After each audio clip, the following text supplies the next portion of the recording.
family, and we believe in God, of course, but we were never the church-going type. We would go maybe every other Christmas, but not even usually on Easter. We didn't have a church community that we were a part of.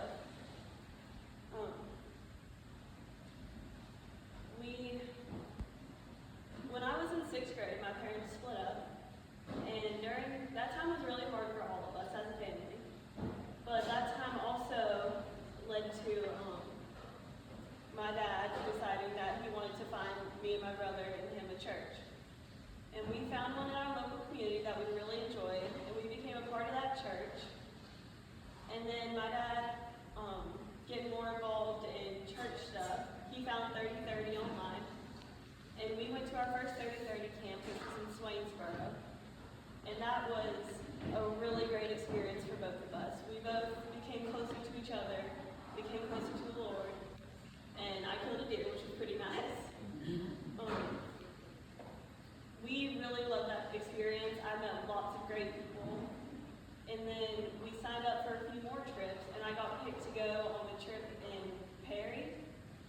And that trip, I went kind of with, not with the expectation of I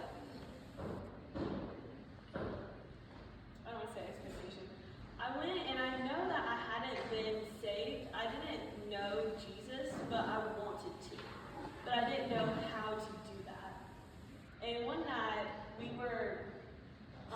had a little piece of paper, and you were supposed to write a big me, M-E on it, if you had been saved at camp, or a little one if you had already been saved, or multiple if there were just things on your heart. And I wrote the capital M-E and nailed it to a cross.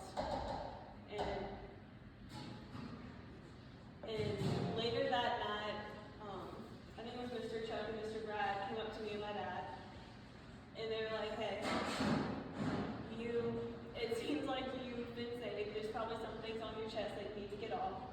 And we talked about it for a little while, and I ended up being saved that night at camp, and that was amazing. It's one of the best feelings ever to know that you've been saved. And then about 2 months after I got saved at that camp, I got baptized at my church in our town, and a bunch of people from 3030 came up, and I was so blessed to have them there. And now I am working at my church in the youth ministry, and I'm able to serve the Lord through that. And even though I didn't accomplish my goal of shooting a deer that weekend in Perry, the Lord accomplished His goal of putting me on the path He created for me and showing me how good it is to be saved as one of His children. Through 3030, the Lord has provided me many opportunities to grow closer to Him, and He has given me a wonderful family of brothers and